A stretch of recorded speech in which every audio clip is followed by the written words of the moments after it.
Good afternoon, Mr. Mayor, and thank you for taking time out of your busy schedule to speak to us at Birtenshaw College.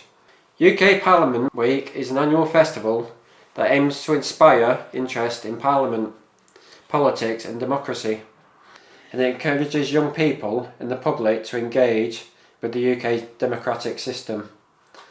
During Parliament Week, learners at Birtenshaw College Bolton took part in a range of events which included debating environmental issues and whether the college promoted equality and diversity. Of course, all learners decided the college did promote equality and diversity.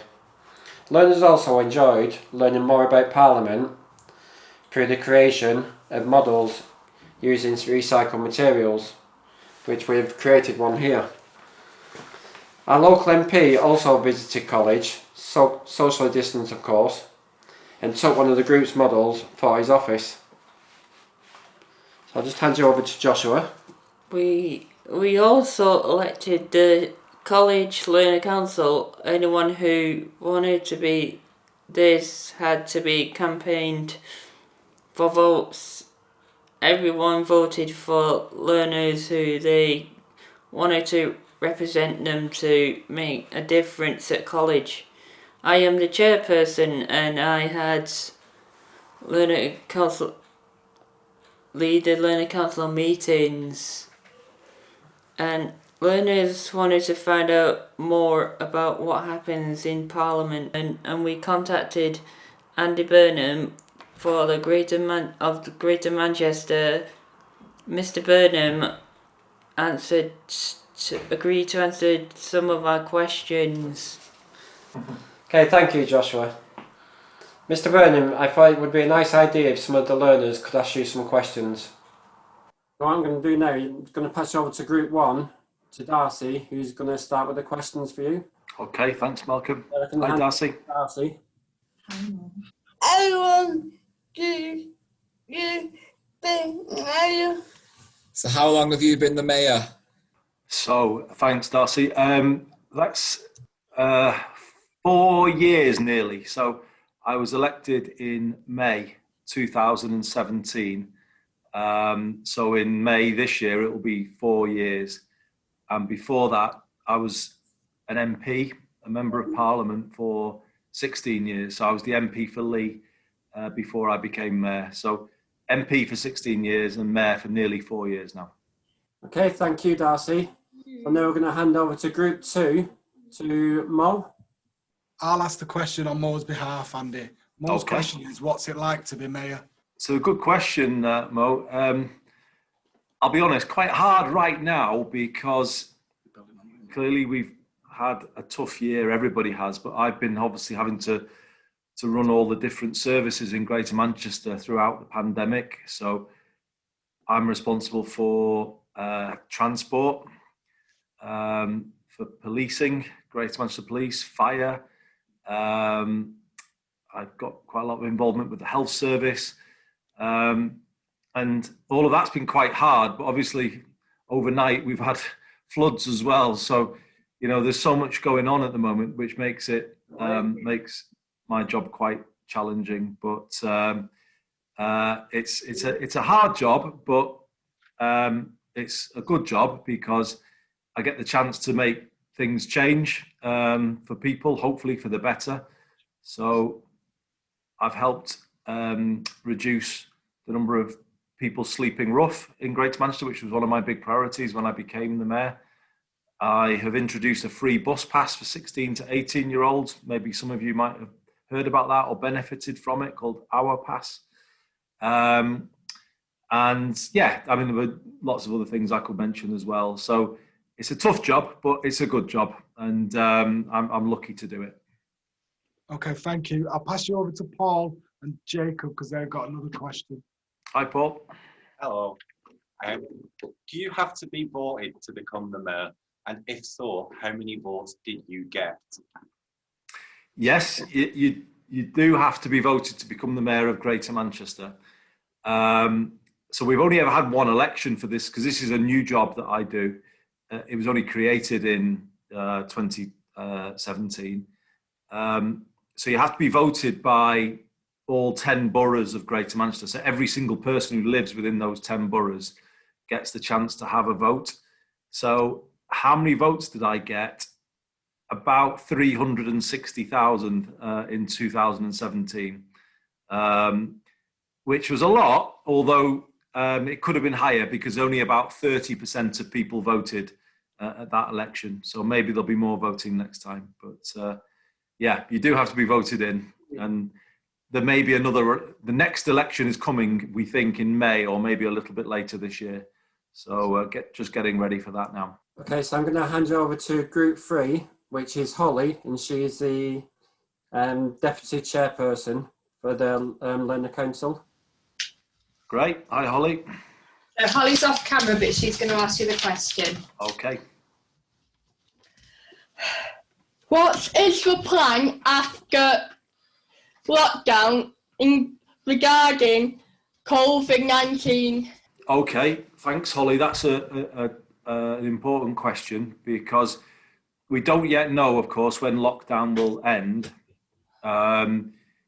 It could end in the middle of February. It could end into March, so we don't know yet. The plan, the kind of first priority on the plan is vaccination. So increasing the rollout of the vaccine to all people in Greater Manchester. So far, we have vaccinated about 200,000 people. As I was just saying to Paul a moment ago, there's about 2.8 million people in Greater Manchester. So you can see there we've got quite a long way to go.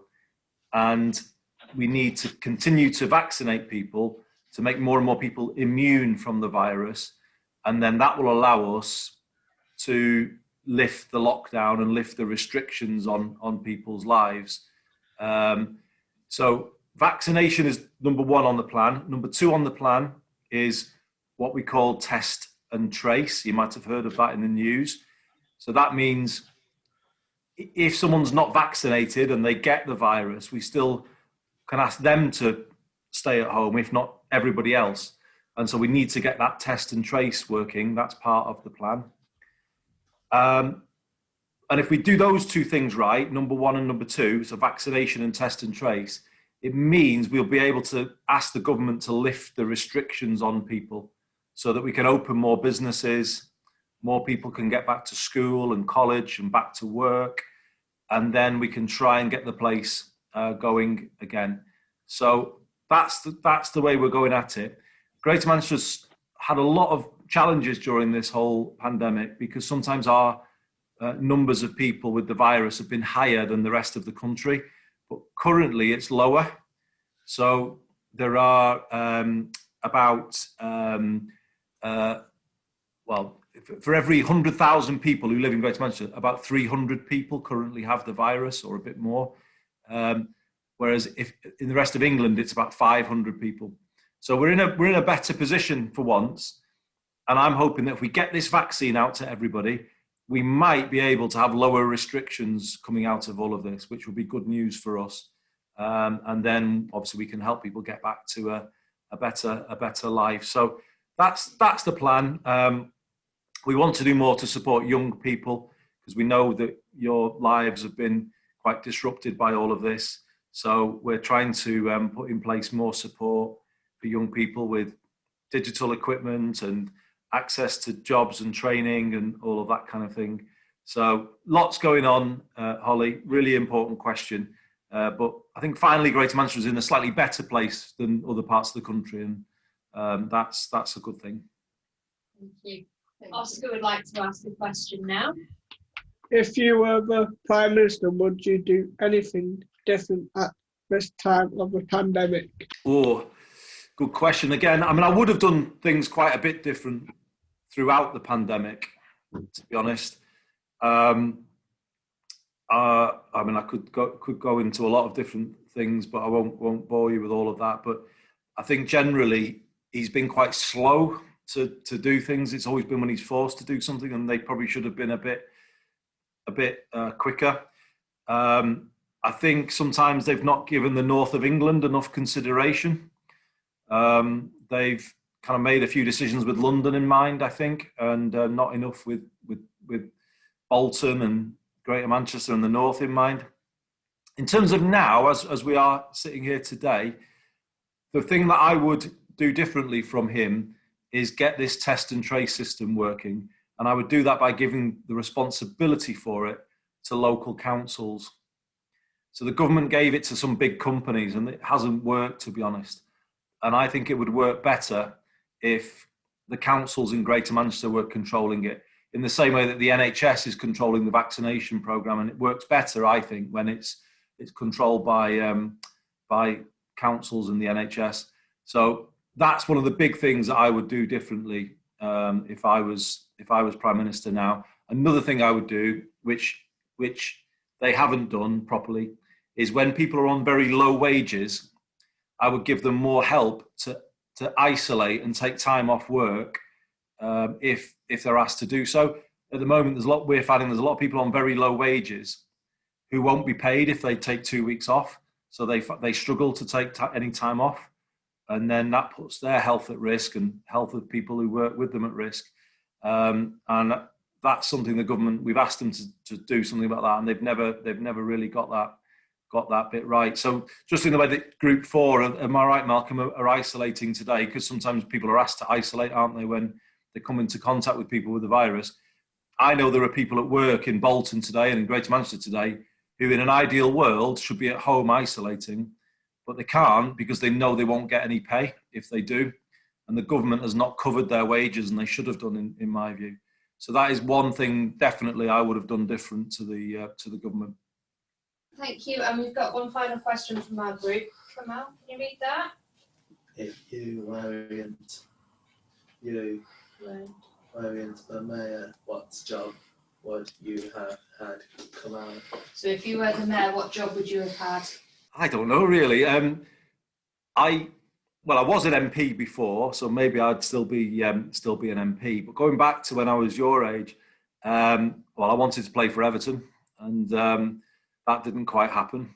I'm noticing there's not many Everton supporters at Birtenshaw, so no. If you Bolton Wanderers, we won't mention them because that's a touchy subject these days, isn't it? But then I wanted to play cricket for Lancashire, and then that didn't go very well.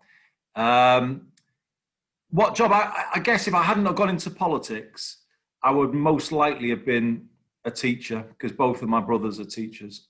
So I'm one of three brothers, and one is a teacher in Preston, and the other is a teacher in, he used to be in Warrington, but now he's in Ormskirk.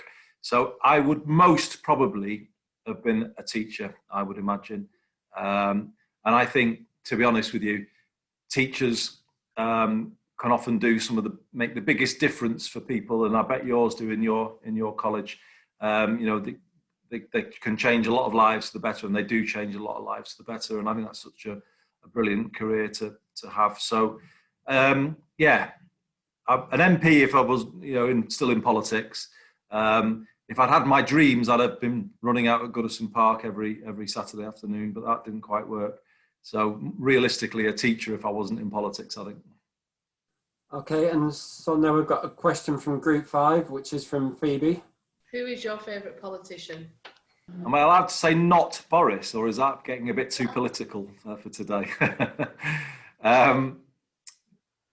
I would say today of all days, let's say Joe Biden, the new president of the United States of America, because he got rid of Donald Trump. And isn't it great to see the back of Donald Trump? So I'm going to say my favourite politician right now is Joe Biden. I've got a question from one of my learners who's self-isolating. He wants to be a mayor in the future, and his question was, what advice could you give him to become a mayor? Oh, so the first bit of advice I would give is stay close to people, if you know what I mean. So I've noticed a lot of politicians in my time kind of go into it for the wrong reasons. For the money or for the power, or I think if you stay true to why you would want to be the mayor, which is obviously to make things better for everybody, and that's what it should be about. That would be the first thing that I would say. And I would also say there's definitely no reason why you can't be the mayor, because if I go back to when, as I say, I was the age of everybody at the college, I probably wouldn't have believed it if somebody had said to me that one day I would be the mayor of Greater Manchester, because I think sometimes people look at people in my position and think that I must have had a mum and dad who were involved in politics, or a mum and dad who went to a high-powered university or did a high-powered job. Well, I can tell you for certain they didn't. My mum and dad didn't go to university, so I was the first to go. And I think that if you're passionate about where you live and you're trying to do things to help the people where you live, I think the public will always vote for people who they think are doing it for the right reasons. So my advice would be to stay close to the community and to people and the grassroots, and listen to what people say, and actually always my view of this, and other people might see it differently. If the people who go into politics should always use the position to support people who have the least power in society. Sometimes politicians go into politics and they cuddle up to the big businesses and people with the money and all the rest of it to try and win votes. And I think the key for me, I would say, is the hallmark of a good politician is the people who get the power but then use it to give it to the people who have got least power in society. So I mentioned people sleeping rough or people who were homeless a little while ago. I think you could say the same about people who, like Marcus Rashford is doing, who can't afford to eat. I just think I don't know whether you're inspired by that, but I am definitely. I just think I can't count ourselves so lucky that we've got somebody like him who is speaking up for kids who normally just get forgotten completely by the media or by politicians. He's giving them a voice. And actually I know you've been doing a lot of work about Parliament and politics within the college. Where politics works best, as far as I can tell you from my 20 years in politics, I think it works best where people in power give a voice to people who haven't got one or haven't got power. That's it, where politicians are doing their job properly, which is to represent people. But too often the opposite happens. They go to people with power, people with money, because they think they're the people who are going to help them get re-elected. The people who will, perhaps use some of their power to get photo opportunities or whatever. And I just think the key for me is, use the position to give a voice to people who don't have one, and that for me makes a good politician. And I would say, for anyone who wants to be an MP in this discussion today, a councillor or a mayor or whatever, always think about that, because I think the public will always reward people who go into it for those reasons. That's perfect, thank you. And then the other question that you had was, have you ever been to the Houses of Parliament? And what was your experience there? Have I ever been? Yeah, I spent 16 years there as the MP for Lee, and Lee is somewhere not a million miles away from your college.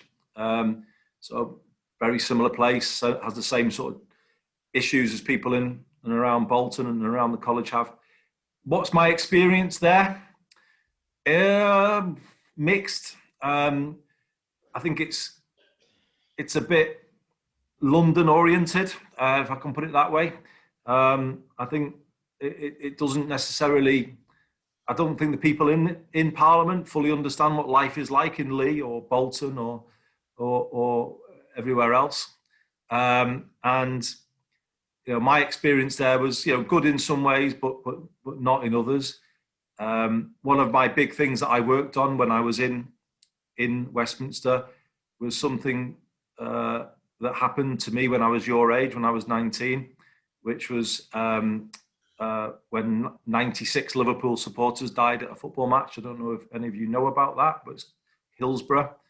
And I did some work when I was an MP in Westminster, trying to get truth about what really happened and justice for the people whose family died.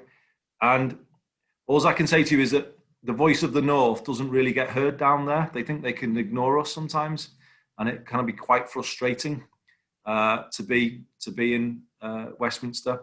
But eventually we did get through, and we made that work. So it's challenging because it's a bit of a London-centric world down there. But eventually, if you stick at it, you can get your message over, and we did on that. So a bit mixed, I would say. It's a great place to be in one way, but not in others. Okay, thank you. That's all the questions. I've got one for you, sir. Do you mind me asking? Yeah. Has it stopped raining in Bolton? It does at the moment. Yeah. Can I just say a big thank you from all the staff and students at Birtenshaw College, and we appreciate you taking your time to come and speak to us. No worries at all. I'm sorry, if you could say to Group 4, I'm sorry that they've all probably not been able to take part, but more than happy if it's of interest to anybody, could come and do a real visit when we're able to, because it'd be good to come and see you all. So thanks. Yeah, I really enjoyed that. Thank you. Thanks for your questions. Okay, thank you. Okay. See you, everybody. Thank you. Bye-bye. All the best. Bye. As I say, thank you, Mr. Burnham, for answering all the students' questions. And can I say to all the learners, you've done Birtenshaw proud, and a big well done to all of you. Thank you.